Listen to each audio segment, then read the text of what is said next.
আসসালামু আলাইকুম রহমতুল্লাহি অবরাকাতুহু। প্রিয় ফ্যান ফলোবৃন্দ, কাছে দূরে যে যেখানে আছেন সকলকে আন্তরিক শুভেচ্ছা এবং অভিনন্দন জানিয়ে আমরা আজকের লাইভটি শুরু করতেছি। আজকে একটা আলোড়ন খবর হলো, সেটা হলো বাংলাদেশের মার্কেটে প্রায় 34টি কোম্পানির টুথপেস্টে ক্ষতিকর মাইক্রোপ্লাস্টিকের উপাদান পাওয়া গেছে, যা আমাদের মানবদেহের জন্য ক্ষতিকর। তো আমরা আসি যে মাইক্রোপ্লাস্টিক এই জিনিসটি বলতে কী বোঝেন। দেখেন তো, এই যে আমরা টুথপেস্টের উপর যে দেখি, যে এই যে জিনিসগুলো দেখি, যে এটা বড় করে দেখলে এইরকম বোঝায়। তো মাইক্রোপ্লাস্টিক বলতে কী বোঝায় আসলে? মাইক্রোপ্লাস্টিক হলো বলতে সাধারণত 5 মিলিমিটারের চেয়ে ছোটো আকারের যে ছোটো ছোটো কণা আপনারা দেখতেছেন, ছোটো ছোটো আকারের প্লাস্টিক কণা। এটি বিভিন্ন প্লাস্টিকের পণ্য হতে তৈরি, যেটা সাধারণত অনেক ক্ষুদ্র,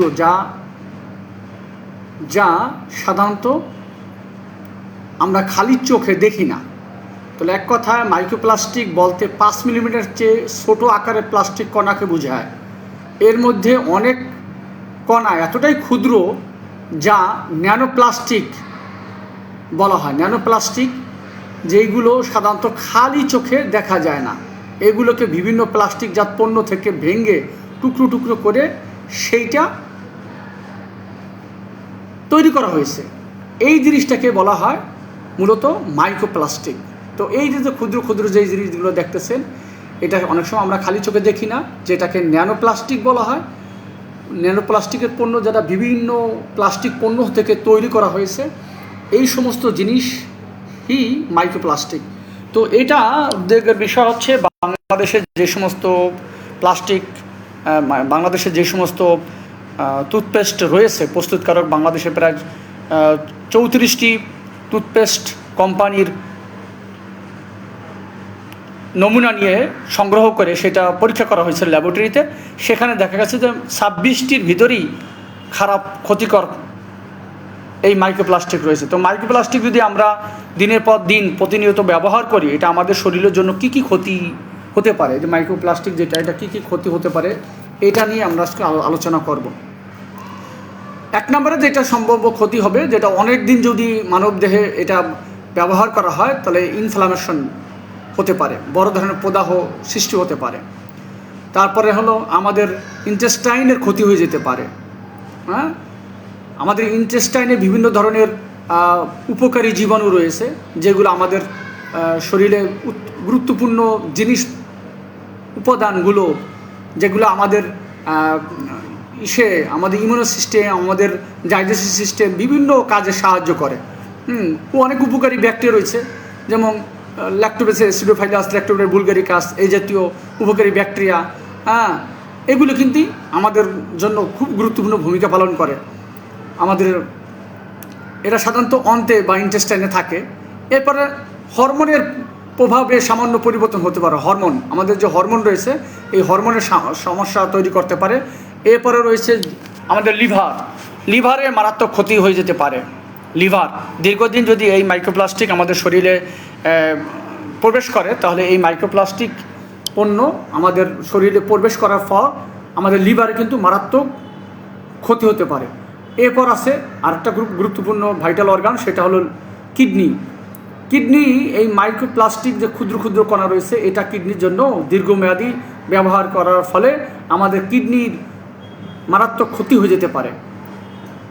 তবে এরপরেও যেটা জিনিস সবচেয়ে খুবই খারাপ জিনিস, সেটা হচ্ছে এই মাইক্রোপ্লাস্টিক নালীতে যদি পাওয়া যায়, কোনো কারণে যদি মিশতে পারে, এটা আমাদের রক্তের যে ব্লাড সার্কুলেশন, সেটার সাথে মিশে দিয়ে বিভিন্ন জায়গায় মারাত্মক ক্ষতি সাধন করতে পারে। এই ভিতরে সবচেয়ে মারাত্মক ক্ষতি যেটা করতে পারে, সেটা হলো আমাদের হৃদরোগের ঝুঁকি বাড়াই দিতে পারে বহুত গুণ।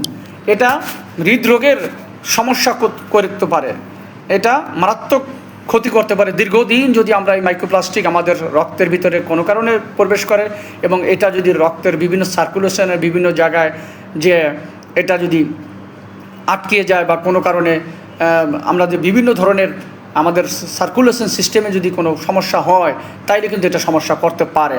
আমরা বিভিন্ন থ্রম্বাস সৃষ্টি করতে পারে। বিশেষ করে আপনারা জানেন যারা হার্ট অ্যাটাকের রোগী, সাধারণত হার্ট অ্যাটাকটা হয় এখানে প্লেটলেট থাকে।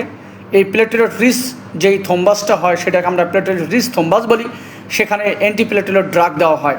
এমনিভাবে যেখানে প্লেটলেটের পরিমাণ কম আর একটা হচ্ছে ফিব্রিনের পরিমাণ অনেক বেশি, তো এই প্লেটলেট ফিব্রিন এটার সাথে যদি এই মাইক্রোপ্লাস্টিক বাইন্ড করে তাহলে এই থ্রম্বাসটা আরও বড় হয়ে যেতে পারে, এখানেও আরও বড় ধরনের ক্ষতি হয়ে যেতে পারে। তো মোট কথা দীর্ঘমেয়াদী এই ধরনের প্লাস্টিক পণ্য যদি আমাদের শরীরে যায়, এইটা আমাদের শরীরের জন্য অবশ্যই ক্ষতিকর। সুতরাং আমাদের সতর্ক হতে হবে, যেই সমস্ত পণ্যে এই প্লাস্টিক দ্রব্য রয়েছে সেটা আমরা বাদ দিতে হবে। এই যে এবার আমরা বলতেছি নিরাপদ 8টি টুথপেস্ট রয়েছে যেইগুলোতে আমার কি নাই, এই ক্ষতিকর জীবাণু বা ক্ষতিকর মাইক্রোপ্লাস্টিক পাওয়া যায় নাই। এর ভিতরে দেশি হচ্ছে 3টি। আমরা এই দেশি 3টি ব্যবহার করব যদি ব্যবহার করতে চান। হ্যাঁ, 1 নম্বর হলো জেন ফ্রেশ, এটা দেশীয় ব্র্যান্ড, এইটা আপনারা ব্যবহার করতে পারেন। দেশীয় পণ্য আমরা ব্যবহার করব, দেশের টাকা দেশেই রাখবো। তারপর হচ্ছে parachute just for baby mango flavour, যেটা দেশীয় ব্র্যান্ড, এটা আমাদের বাচ্চাদের জন্য, এইটা আমরা ব্যবহার করতে পারি। এরপর যেটা রয়েছে close up red hot zing fresh technology, এটা কিন্তু এই ক্লোজ আপ না, এই ক্লোজ আপ যেটা, এই কলগেট যেটা, এগুলো কিন্তু ইন্ডিয়ান ভারতীয় পণ্য। হ্যাঁ, আমরা হলো ক্লোজ আপ যেটা red hot zing fresh technology, এইটা আমাদের দেশীয়। তো অর্থাৎ 1, 2, 3 এই প্রথম 3টি আমরা ব্যবহার করব। আর সবচেয়ে আমি আপনাদের জন্য বলতেছি সবচেয়ে নিরাপদ, যেটা কোনো বিন্দু পরিমাণও আপনাদের এই মাইক্রোপ্লাস্টিকের উপাদান নাই, অর্থাৎ এইটা ব্যবহার করার কোনো প্রয়োজনই নাই, কোনো টুথপেস্টের প্রয়োজনই নাই। আপনি যদি দীর্ঘমেয়াদী, আলহামদুলিল্লাহ আমরা মুসলমান, আমরা যদি 5 ওয়াক্ত নামাজের পূর্বে যদি মেসওয়াক করি, এইটা সবচেয়ে নিরাপদ। আলহামদুলিল্লাহ মেসওয়াক পেস্টের চাইতেও ভালো। এখানে কোনো ক্ষতিকর নাই, কোনো ক্ষতিকর বিষয় নাই, বরং উপকার। মেসওয়াক ব্যবহার করে আমাদের হাদিসের কথা আমরা হাদিস থেকে জানতে পেরেছি, এখানে প্রায় 70টি উপকার রয়েছে। 70টি উপকার রয়েছে। এই 70টি উপকারের ভিতরে সবচেয়ে বড় উপকার হলো আমার মৃত্যুর সময় কালেমা নসিব হয়ে যাবে। সুবহানাল্লাহ, কত দামি কথা। যে ব্যক্তি প্রত্যেক নামাজের আগে যদি মেসওয়াক করে তাহলে নামাজের 70 গুণ বেশি সওয়াব আছে। এটা তো রয়েছেই, সাথে অন্য সবচেয়ে বড় উপকার হচ্ছে মৃত্যুর সময় কালেমা নসিব হবে। সুতরাং আপনারা এই পেস্ট যদিও সবগুলো খারাপ না, কিছু কিছু কোম্পানির পেস্ট রয়েছে যেগুলি আপনারা দেখতেছেন নিরাপদ। এই 8টি কোম্পানি যেটা এখানে আমরা দেখিয়ে দিয়েছি। এখন যদি কেউ পেস্ট ব্যবহার না করেন তাহলে আমরা সবচেয়ে নিরাপদ যেটা মনে করি সেটা হচ্ছে অবশ্যই সেটা হচ্ছে মেসওয়াক। এই মেসওয়াকের 70টি উপকারিতা রয়েছে, তার সাথে সবচেয়ে গুরুত্বপূর্ণ উপকারী হলো মৃত্যুর সময় কালেমা নসিব হয়। সুবহানাল্লাহ, দাঁতের পাইরিয়া রোগ দূর হয়, আপনার হচ্ছে স্মৃতিশক্তি বৃদ্ধি পায়, চোখের দৃষ্টিশক্তি বৃদ্ধি পায়, আমাদের অনেক উপকার রয়েছে, মেধাশক্তি বৃদ্ধি পায়। আলহামদুলিল্লাহ অনেক এরকম 70টা উপকার রয়েছে মেসওয়াকের মাধ্যমে। সুতরাং আমরা মুসলমান চেষ্টা করব প্রত্যেক নামাজের আগে মেসওয়াক করা। বলা হয়েছে মেসওয়াক করে নামাজ পড়লে 70 গুণ বেশি সওয়াব রয়েছে এরকম। সুতরাং আমরা মেসওয়াক করব, এটাই সবচেয়ে ভালো। মাইক্রোপ্লাস্টিকের কোনো সন্দেহই থাকবে না। হ্যাঁ, যদি আমরা পেপসুডেন্ট বা যেগুলো আছে এগুলো ব্যবহার করবেন না, ব্যবহার করবেন দেশীয়। আপনি যদি টুথপেস্ট ব্যবহার করতে হয় দেশীয় জিনিস ব্যবহার করি, যেমন জেন ফ্রেশ দেশীয় ব্র্যান্ড, এটা সবচেয়ে ভালো। হ্যাঁ, এটা এই জন্যই ভালো, এখানে পাওয়া যায় নাই। এই যে নিরাপদ, এর ভিতরে 8টা রয়েছে যেখানে কোনো পাওয়া যায় না। তো আমরা যেহেতু পাওয়া যায় না কোনো কিছু, সেই নিরাপদ জিনিসটাই আমরা ব্যবহার করব। দেশিটা ব্যবহার করি, জেন ফ্রেশ এটা দেশি ব্র্যান্ড, এইটা ব্যবহার করেন। Parachute just for baby mango ফ্লেভারে, এটাও দেশি। তারপর হচ্ছে close up red hot zing fresh technology, এইটাও দেশি। এই 3টা হলো দেশি। সুতরাং আমরা এই 8টার ভিতরে দেশীয় যেটা সেটা ব্যবহার করব। এতে করে লাভ কি, আমাদের দেশের টাকা দেশেই থাকবে, সাথে আমাদের ক্ষতিকর জীবাণু থেকেও আমরা বাঁচলাম। আর সবচেয়ে ভালো নিরাপদ হচ্ছে যদি আমরা পারি মেসওয়াক ব্যবহার করা, সেটা নিমের ডাল হতে পারে অথবা জয়তুনের ডাল হতে পারে, ওই যে 20 টাকার ডাল অথবা 10 টাকার ডাল মসজিদের সামনে বিক্রি করে, এইটা ব্যবহার করতে পারেন। সবচেয়ে নিরাপদ, সবচেয়ে ভালো। ধন্যবাদ সকলকে সচেতন করার জন্য এই ভিডিওটি করলাম। ভালো লাগলে ভিডিওটি শেয়ার করি, মানুষকে সচেতন করি, আর মাইক্রোপ্লাস্টিক সম্পর্কে মানুষকে ধারণা দেই। আর ভালো লাগলে ভিডিওটি শেয়ার করে আমার জন্য দোয়া করবেন। ভালো থাকবেন। আল্লাহ হাফেজ। আসসালামু আলাইকুম ওয়া রাহমাতুল্লাহি ওয়া বারাকাতুহু।